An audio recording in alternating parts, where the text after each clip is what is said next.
नमस्कार. स्पर्धा परीक्षेचा अभ्यास आणि त्यामधील मॅथ अंकगणिताचा जो विषय आहे, हा विषय आपले मार्क वाढवण्यास अत्यंत महत्त्वाचा विषय आहे आणि तो विषय सोपा आहे, परंतु बऱ्याचशा विद्यार्थ्यांना हा विषय कठीण जातो. आता त्यांना कठीण का जातो? कारण त्याचा बेस जे आहे, बेसिक जे आहे, ते बेसिक त्यांना माहिती नसते. तयारी करायला लागला, स्पर्धा परीक्षेचा अभ्यास सुरू करायला एकदम गणित सोडवायला लागला, एकदम प्रॅक्टिस गणितावरच एकदम आपण उदाहरणावरच एकदम प्रॅक्टिस केली तर ते शक्य होणार नाही. त्यासाठी आपल्याला गणिताचं बेसिक समजून घेणं महत्त्वाचं आहे. बेसिकपासून सुरू करा.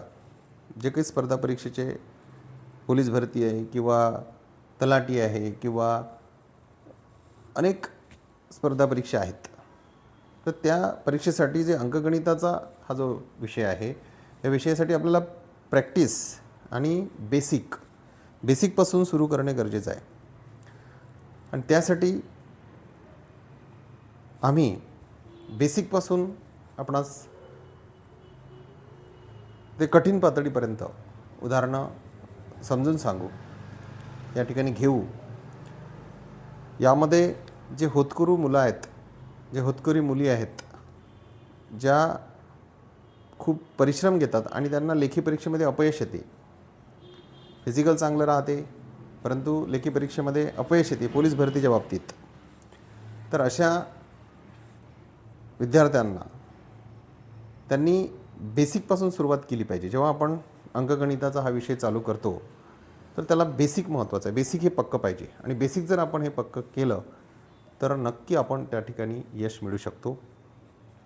आणि जर बेसिकच आपलं कच्चं असेल किंवा बेसिकच आपल्याला माहिती नसेल तर मग थोड्या ठिकाणी आपण चुका करतो आणि आपले मार्क जातात.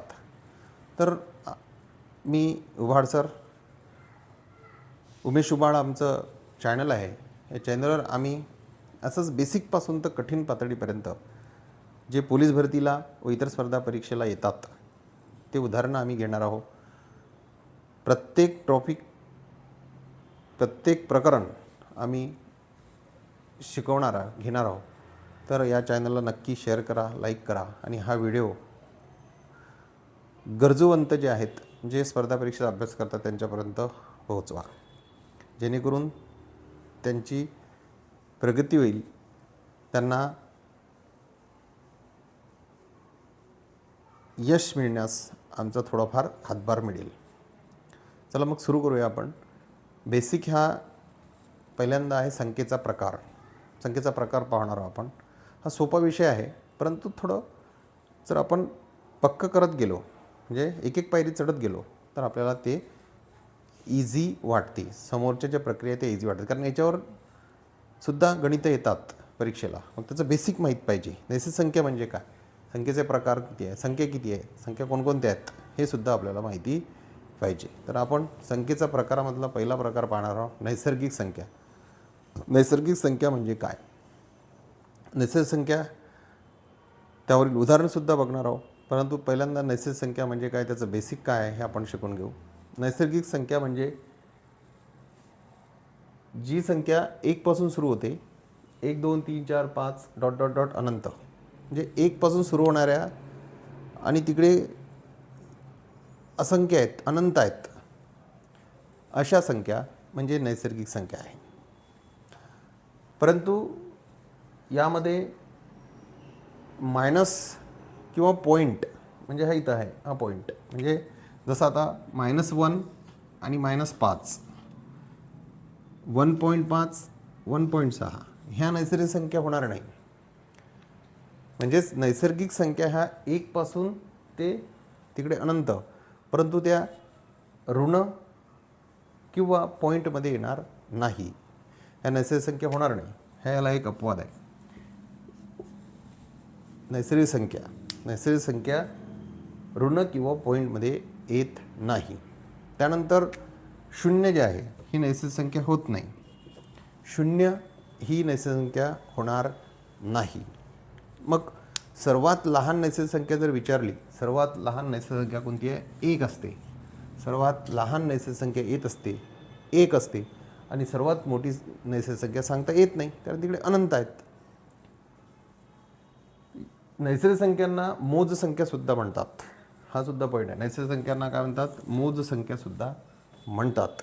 आणि नैसर्गिक संख्या ह्या n या कॅपिटल अक्षराने दर्शवितात. n म्हणजे n या अक्षराने दर्शवितात. त्यानंतर पॉईंट आहे की 2 नैसर्गिक संख्यांचा गुणाकार हा नेहमी नैसर्गिक संख्या येते.